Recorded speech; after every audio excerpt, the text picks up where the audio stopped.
Greetings from the Durham Regional Police. On behalf of Chief Todd Rollauer and members of the Durham Regional Police Service, thank you for your attention to this important announcement. My name is Sgt Gillis, and I'm the Superintendent in charge of the Serious and Organized Crime Branch. Today, I wish to acknowledge our Project KAKIA partners. From the Royal Canadian Mounted Police, I'd also like to acknowledge the support provided by the Criminal Intelligence Service of Ontario in this successful investigation. Criminal networks operate without geographic borders, which reinforces the need for law enforcement to work together to address these serious threats to our communities: gun and gang violence, trafficking of dangerous drugs, and other crimes that affect community safety. Project KAKIA was a 6-month-long investigation led by the Durham Regional Police Gun and Gang Enforcement Unit in partnership with the RCMP's Transnational Serious and Organized Crime Unit, and supported through funding provided by the Ontario government through the Criminal Intelligence Service of Ontario. This complex, multi-jurisdictional investigation was successful in disrupting a number of sophisticated criminal networks operating within Durham Region and extending into other areas of the province, such as Belleville, Toronto, Hamilton, and even as far away as Montreal. This demonstrates the importance of collaboration between law enforcement from all levels to work together to combat these serious types of crimes.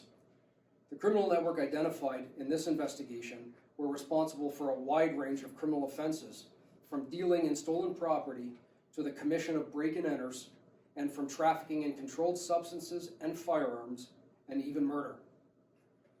The quantity of dangerous firearms and drugs such as fentanyl, cocaine, and methamphetamine that was seized during this investigation clearly shows the dangers that these criminal networks pose to our communities. I would like to recognize our partners in this investigation, including the RCMP and the Ontario Government Criminal Intelligence Service of Ontario. I would also like to thank the Ontario Provincial Police, Organized Crime Enforcement Bureau, the Biker Enforcement Unit, Provincial Asset Forfeiture Unit, the Provincial Weapons Enforcement Unit, the Belleville Police, the Toronto Police, York Regional Police, Peterborough Police, Kingston Police, the Canada Border Services Agency, and the Barrie Police for their assistance. Finally, I would like to acknowledge the hard work and sacrifice of all of the members who worked tirelessly during this investigation to bring Project KAKIA to a successful conclusion. Their efforts clearly demonstrate our organization's dedication to community safety and making the region of Durham the safest community for people to live, work, and play. I will now turn it over to Detective Sergeant Sgt Antea to provide further details. Thank you, Superintendent. I too would also like to thank the investigators who worked on Project KAKIA, our partner law enforcement agencies who assisted in a very complex and challenging investigation. Without the combined efforts, the professionalism, the results of this investigation would not have been possible. The investigation identified a number of criminal cells involved in the sale of stolen property, commission of multiple break-and-enters throughout southern Ontario and into the province of Quebec, drug trafficking and firearm trafficking.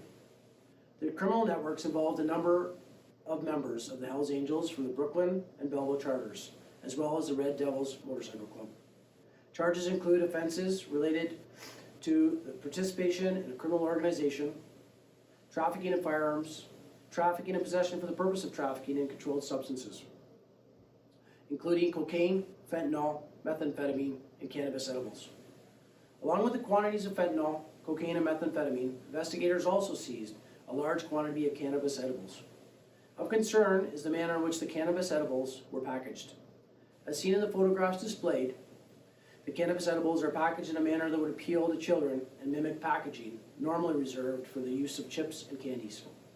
We have seen a recent hospitalization of a 5-year-old after consuming a candy necklace that contained THC. There are further examples in southern Ontario of small children mistakenly consuming cannabis edibles that contain THC in the packaging, which has a candy-like appearance. Cannabis products and the trafficking of these unregulated substances continues to demonstrate the lucrative cannabis market. The investigation also provided information in relation to a murder investigation that occurred in November 2020 at a downtown Oshawa apartment. The victim, Justin Blake, was shot and killed. 2 local males, including a member of the Red Devils Motorcycle Club, have since been arrested and charged in relation to that homicide. An individual having access to the information associated to the Ministry of Transportation of Ontario was identified and has been charged with breach of trust by a public officer for providing information to a member of the identified criminal network. During Project KAKIA, a total of 55 warrants were executed, 28 persons arrested, and 291 charges laid. Search warrants were executed at the Hells Angels Clubhouse in Brooklyn and in Belleville. Project KAKIA has once again demonstrated collaboration between law enforcement partners. It will greatly assist in community safety and ability to remove the dangerous firearms and drugs from our community. During Project KAKIA, the following items were seized: 32 firearms, $290,000 worth of Canadian currency, overcapacity magazines, suppressors, and flash grenades. Investigators also seized more than 5 kilograms of cocaine, over 1 kilogram of methamphetamine, over 7,000 fentanyl pills, 9 kilograms of cannabis and cannabis resin, over 6,000 cannabis edibles, and 1.5 kilograms of psilocybin. Investigators also seized $148,000 worth of stolen property and 5 motor vehicles. A full list of persons charged in relation to Project KAKIA can be found attached to this media release, along with photographs of some of the items seized. In closing, I would like to once again thank the members of the Project KAKIA investigative team. Their dedication, perseverance, and our partners, the Criminal Intelligence Service Ontario, and all the other law enforcement agencies that provided assistance during this very challenging investigation. I want to remind members of the public to do their part in combating criminal activity in your communities by reporting suspicious activities to your local police service or by utilizing Crime Stoppers. Thank you for your attention in this important announcement. This concludes our press release.